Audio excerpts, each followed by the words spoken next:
श्री सत्यनारायण व्रत की कथा प्रारंभ करने से पहले आपको इसके पूजन की विधि और सामग्री के बारे में जानकारी दे रहा हूँ। पूर्णिमा एवं संक्रांति के दिन संध्या के समय स्नान आदि कर्म से निवृत्त होकर पूजा स्थल में आसन पर बैठकर श्रद्धा पूर्वक श्री गणेश, वरुण, गौरी, विष्णु आदि सभी देवताओं का पूजन करें। और सत्यनारायण भगवान का व्रत संक्रांति और पूर्णिमा के अलावा किसी भी दिन किया जा सकता है। पूजन करने के बाद में हाथ में संकल्प लें, जल लें और बोलें कि मैं सदा सत्यनारायण भगवान की पूजा तथा कथा श्रवण करूँगा। फूल हाथ में लेकर सत्यनारायण भगवान का ध्यान करें। यज्ञोपवीत, धूप, पुष्प, नैवेद्य आदि अर्पित करके प्रार्थना करें कि हे भगवान, मैंने श्रद्धा पूर्वक फल, जल आदि समस्त सामग्री आपको अर्पण की है, आप इसे स्वीकार कीजिए।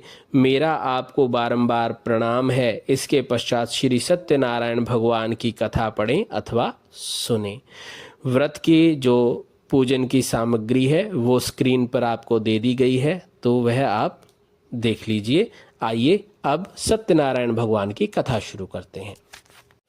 एक समय नैमिषारण्य तीर्थ में 88,000 ऋषियों ने पुराण वेता श्री सूत जी से पूछा कि हे सूत जी, इस कलयुग में वेद विद्या रहित मनुष्यों को प्रभु भक्ति किस प्रकार मिलेगी तथा उनका उद्धार कैसे होगा। हे मुनि श्रेष्ठ, कोई ऐसा व्रत अथवा तप बताएं जिसके करने में थोड़े से समय में ही हमें पुण्य की प्राप्ति हो और मनवांछित फल मिले।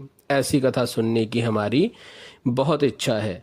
इस प्रश्न पर सभी शास्त्रों के ज्ञाता श्री सूत जी ने उन मुनियों से कहा कि हे वैष्णवों में पूज्य, आप सभी ने प्राणियों के हित की अथा कल्याण की बात पूछी है।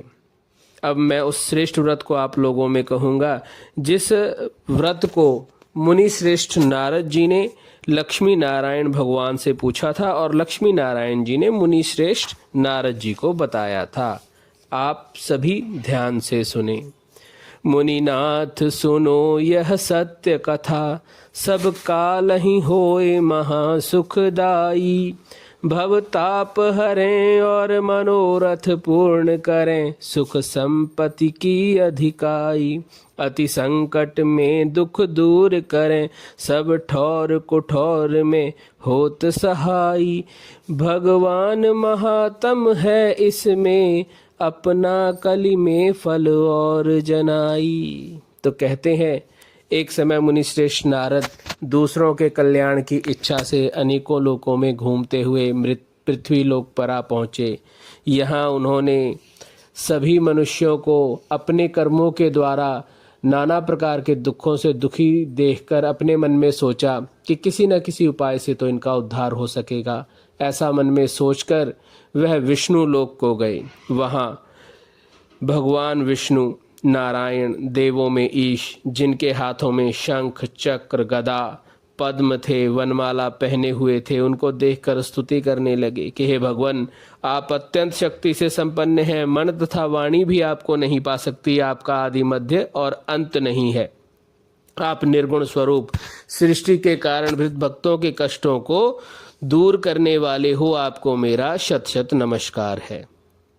इस प्रकार नारद जी की स्तुति सुनकर भगवान बोले कि हे योगी राज नारद, तेरे मन में क्या है, किस कार्य के लिए तेरा यहाँ आना हुआ है, निसंकोच करके मुझसे कहो। तब मुनि श्रेष्ठ नारद ने कहा, पृथ्वी लोक पर सभी मनुष्य अपने कर्मों के द्वारा नाना प्रकार के दुखों से दुखी हो रहे हैं। हे भगवान, आप यदि मुझ पर दया रखते हो तो बतलाएं, उन सबके सभी दुख थोड़े ही प्रयत्न से कैसे दूर हो सकेंगे। तो नारायण जी ने नारद से कहा कि तू मेरा भक्त है और तूने मनुष्यों की भलाई के लिए बहुत उत्तम बात पूछी है। आज मैं तेरे प्रेमवश होकर उस उपाय को तुझसे कहूँगा। श्री सत्यनारायण भगवान के व्रत को तुझसे कहूँगा, जिसके करने से मनुष्य मोह से छूट जाता है और उसके सभी कार्य जो हैं वो पूर्ण होते हैं। तो नारद जी ने कहा कि हे प्रभु, इस व्रत का क्या विधान है, क्या इसका फल है, किसने इस व्रत को किया और किस प्रकार इस व्रत को करना चाहिए। तो भगवान ने कहा कि हे नारद, दुख शोक आदि को दूर करने वाला, धन धान्य को बढ़ाने वाला, हर स्थान पर विजय प्राप्ति कराने वाला यह व्रत श्रद्धा और भक्ति के साथ किसी भी दिन मनुष्य संध्या के समय श्री सत्यनारायण भगवान की ब्राह्मणों की और बंधुओं के साथ पूजा करे, भक्ति भाव से केले का फल, नैवेद्य, घी, शहद, शक्कर अथवा गुड़, दूध और गेहूं का आटा सवाय में लेवे। गेहूं का आटा यदि ना हो तो चावल का आटा ले ले। इन सभी को भक्ति भाव से सवाय पर अर्पण कर देवे और भगवान श्री हरि का ध्यान करते हुए बंधु बांधवों सहित ब्राह्मण को भोजन कराए। इसके पश्चात स्वयं भोजन करे। रात्रि में श्री सत्यनारायण भगवान के गीत आदि का आयोजन करके यानी भजन कीर्तन करके सत्यनारायण भगवान को स्मरण करता हुआ समस्त समय को व्यतीत करे।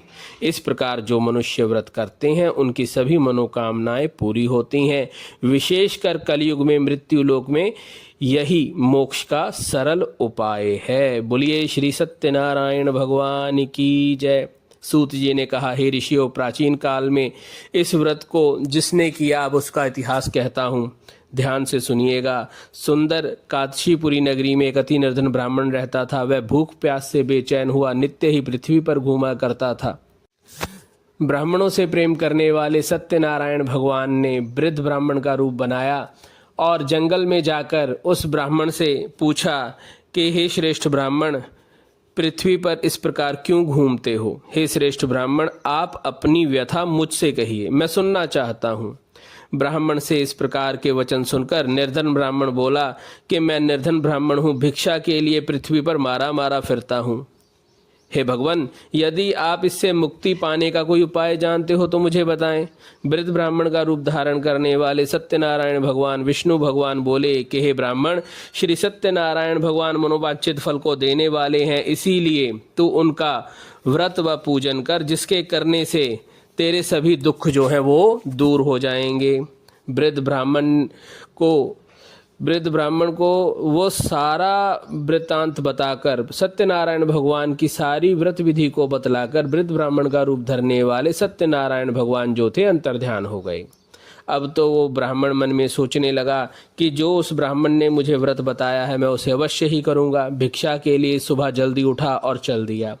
उस दिन उसे भिक्षा में बहुत सा धन मिला, जिससे उसने बंधु बांधवों के साथ सत्यनारायण भगवान का व्रत और पूजन किया और उस व्रत और पूजन के प्रभाव से वह ब्राह्मण हर प्रकार के दुख से मुक्त होकर धन संपत्ति से युक्त हुआ और फिर इस लोक में सुख भोग कर अंत में बैकुंठ धाम को गया। तो सूत जी ने कहा कि इस प्रकार उस ब्राह्मण का कहा हुआ व्रत मैंने आप लोगों को बता दिया। अब और क्या सुनना चाहते हो? तो शौनक आदि ऋषि बोले कि प्रभु, इस ब्राह्मण से सुनकर किस किस ने इस व्रत को किया हम सब जानना चाहते हैं। तो सूत जी बोले कि हे मुनिगण, एक समय वह ब्राह्मण धन ऐश्वर्य के अनुसार उस व्रत करने को तैयार हुआ। जिस समय वह व्रत कर रहा था उस समय वहां पर एक लकड़ी बेचने वाला बूढ़ा आया और बाहर लकड़ियों को रखकर भूख प्यास से दुखी होकर उस ब्राह्मण के मकान में गया।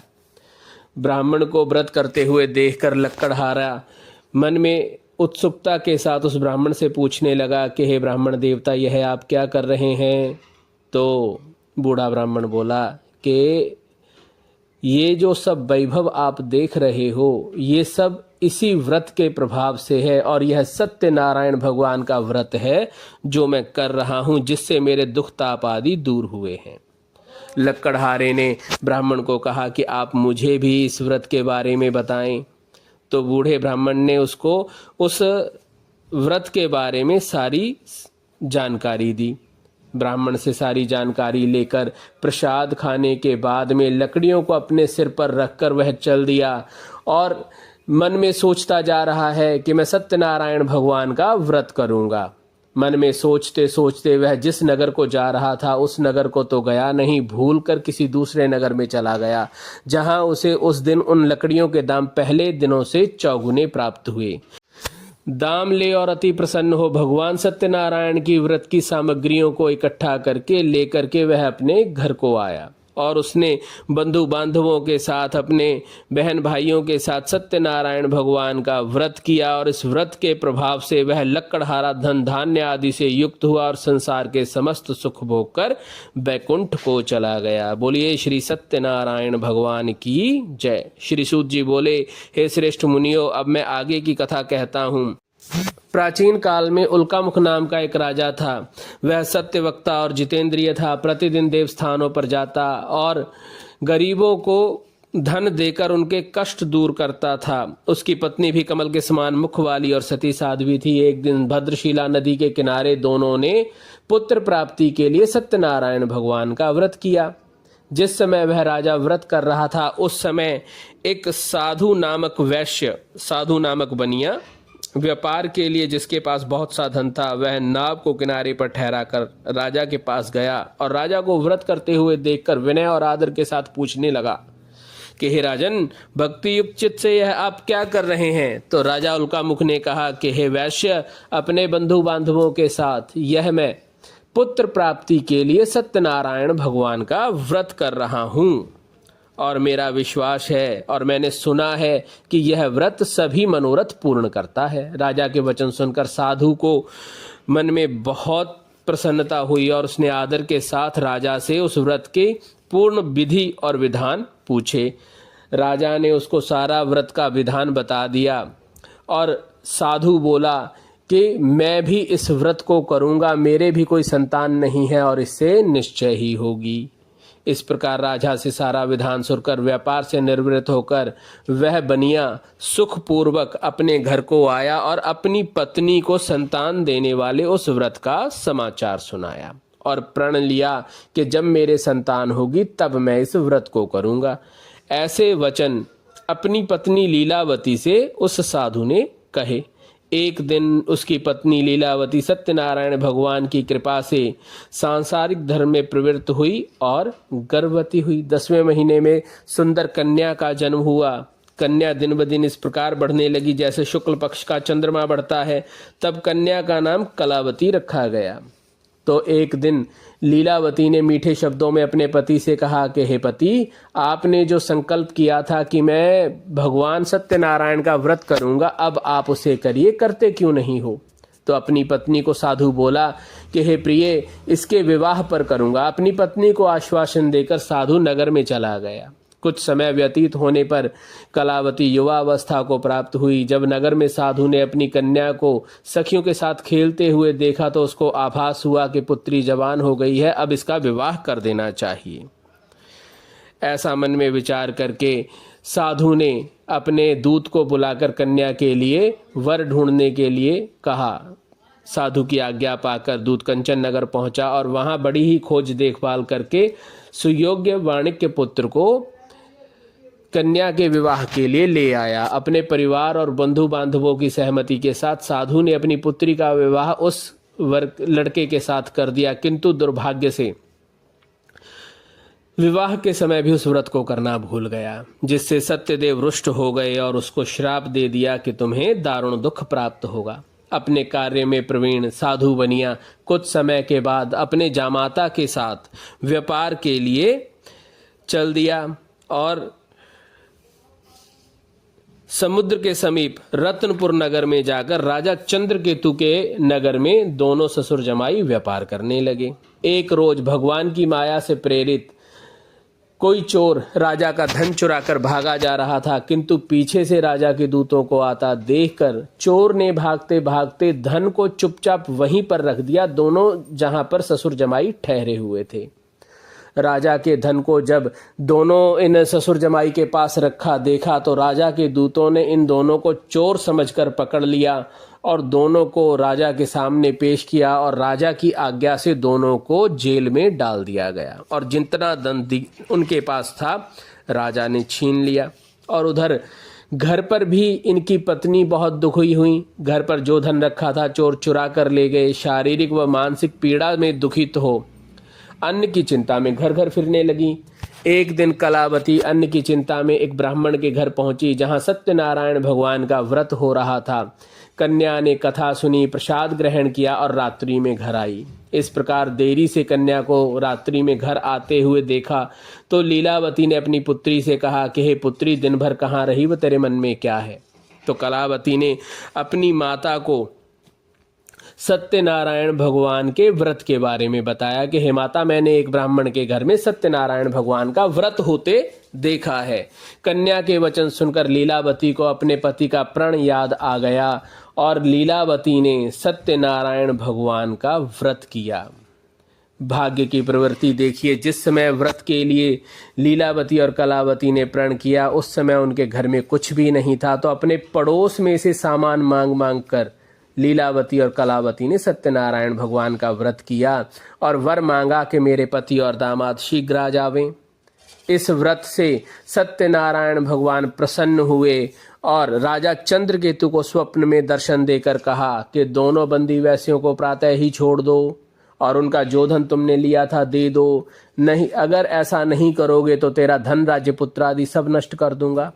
प्रातःकाल राजा ने सभा में अपना स्वप्न सुनाया और ऋषि मुनियों से विचार विमर्श करके दोनों बंदी वैश्यों को मुक्त करके सभा में बुलाया और जितना धन लिया था उसने उससे दुगना धन देकर नए नए वस्त्राभूषण पहनवाए और उनको विदा कर दिया।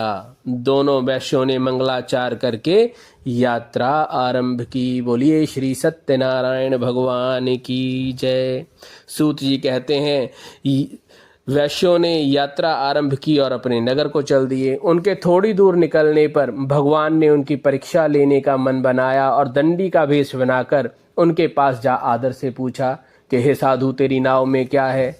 अभिमानी वाणिज्य हंसता हुआ बोला कि हे साधु, आप क्यों पूछते हो, क्या धन लेने की इच्छा है।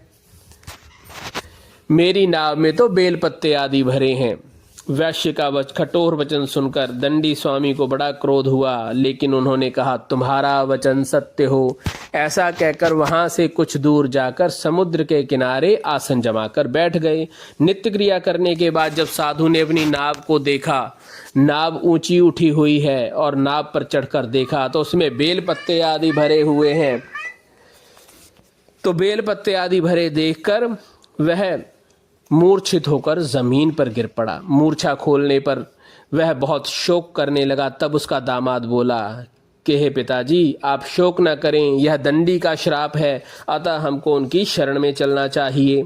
अपने दामाद के वचन सुनकर वह दंडी जी की शरण में पहुंचा और बारंबार हाथ जोड़कर नमस्कार करके रोने लगा। तब दंडी स्वामी बोले, शोक न कर, रो मत, मेरे वचनों को सुन। तू बार बार मेरी पूजा से विमुख हुआ है, जिसके कारण तुम्हें दुख प्राप्त हुआ है। तब वह साधु बनिया बोला कि हे प्रभु, आपकी माया से मोहित ब्रह्मा आदि देवता भी आपके स्वरूप को नहीं जानते, तब मैं अज्ञानी कैसे जान सकता हूँ। आप प्रसन्न होइए, मैं सामर्थ्य अनुसार आपकी पूजा करूँगा। हे देव, मेरी रक्षा करो और पहले के समान नौका में धन भर दो। उस साधु के भक्ति युक्त वचन सुनकर भगवान प्रसन्न हुए और उसकी इच्छा अनुसार वर देकर अंतर्ध्यान हो गए। तब साधु ने वापस आकर देखा नाव धन से परिपूर्ण है। भगवान सत्यनारायण का व्रत पूजन करके वह अपने नगर को चल दिया। नगर के निकट पहुंचने पर वैश्य ने दूत को संदेशा देकर घर भेजा। जिस समय दूत ने संदेशा घर जाकर उनकी पत्नी को सुनाया, उनकी पत्नी घर पर सत्यनारायण भगवान का व्रत कर रही थी। अपने पति के आने का समाचार सुनकर लीलावती ने अपने पुत्री से कहा कि हे पुत्री, मैं अपने पति के दर्शन को जाती हूँ, तू कार्य पूर्ण कर शीघ्र आना। माता के वचन सुनकर कलावती प्रसाद त्याग कर अपने पति के पास गई और प्रसाद की अवज्ञा के कारण सत्यदेव जो थे रुष्ट हो गए और उसके पति को नाव सहित पानी में डुबो दिया। अपने पति को न पाकर कलावती रोती हुई जमीन पर गिर पड़ी। इस तरह कन्या को रोता हुआ देखकर और नौका को डूबा हुआ देखकर साधु दुखित हो बोला कि हे प्रभु, मुझसे या मेरे परिवार से कोई भूल हुई है तो उसे क्षमा करें। उसके दीन वचन सुनकर आकाशवाणी हुई कि हे साधु, तेरी कन्या मेरे प्रसाद को त्याग कर आई है। यदि यह घर जाकर प्रसाद खाकर लौटे तो इसे इसका पति अवश्य मिलेगा। इस प्रकार आकाशवाणी से वचन सुनकर कन्या ने घर जाकर प्रसाद खाया, फिर आकर अपने पति के दर्शन किए। इसके बाद वह साधु अपने परिवार सहित हर पूर्णिमा व संक्रांति को सत्यनारायण का भगवान जी का व्रत करने लगा और इस संसार में सुख भोग कर अंत में बैकुंठ लोक को गया। बोलिए श्री सत्यनारायण भगवान की जय। हे ऋषिगणों, सूत जी बोले कि मैं और एक कथा कहता हूँ, सो ध्यान से सुनो। प्रजापालन में लीन तुंगध्वज नाम का एक राजा था। उसने भी भगवान सत्यनारायण का पूजन करते हुए देखा था, किंतु भगवान का प्रसाद त्यागने के कारण वह भी बहुत दुख को पाया। एक समय वन में जाकर वन्य पशुओं को मारकर बट वृक्ष के नीचे बैठ गया। वहां ग्वाल वालों को उसने सत्यनारायण भगवान का व्रत करते हुए देखा। राजा अभिमान के कारण न वहां गया न ही नमस्कार किया। जब ग्वाल वालों ने सत्यनारायण भगवान का प्रसाद राजा के सामने रखा तो वह प्रसाद को त्याग कर अपनी सुंदर नगरी को चला गया। वहां उसने अपना सब कुछ नष्ट पाया तो वह जान गया कि यह सब कुछ भगवान ने किया है, तो वापस वहीं ग्वाल वालों के पास पहुंचा, सत्यनारायण भगवान का पूजन किया, प्रसाद ग्रहण किया, फिर आकर जो जैसा था वैसा ही हो गया। फिर इस लोक में सुख भोग कर अंत में स्वर्ग लोक को गया। तो कहते हैं जो कोई भी इस व्रत को करता है उसको धन धान्य की प्राप्ति होती है, निर्धन धनी होता है, बंदी बंधन से मुक्त होकर निर्भय हो जाता है, संतानहीनों को संतान की प्राप्ति होती है और सब मनोरथ पूर्ण होकर अंत में बैकुंठ धाम को पाता है। कहते हैं जिन्होंने पहले समय में इस व्रत को किया उनके अगले जन्म की कथा कहता हूँ। शतानंद नामक वृद्ध ब्राह्मण ने सुदामा के रूप में जन्म लेकर कृष्ण की भक्ति करके सेवा करके बैकुंठ को प्राप्त किया। उल्कामुख नाम का राजा दशरथ बना और रंगनाथ जी की पूजा करके मोक्ष को प्राप्त हुआ। साधु नाम के वैश्य ने धर्मात्मा सत्य प्रतिज्ञ मोरध्वज बनकर अपने पुत्र को आरे से चीर कर भगवान के अर्पण करके बैकुंठ को प्राप्त किया। महाराज तुंगध्वज स्वयंभू मनु बने और भगवान के भक्ति युक्त कर्म करके बैकुंठ धाम को गए। गुह नाम का लक्कड़हारा निषाद राज बना और भगवान राम जी की सेवा करके अपने जन्म को सफल बनाया। तो इस प्रकार जो कोई भी व्यक्ति सत्यनारायण भगवान के व्रत को करता है, सत्यनारायण भगवान की कथा को सुनता व पढ़ता है, वह निश्चय ही इस लोक में सुख को भोग कर अंत में बैकुंठ धाम को प्राप्त होता है। बोलिए श्री सत्यनारायण भगवान की जय।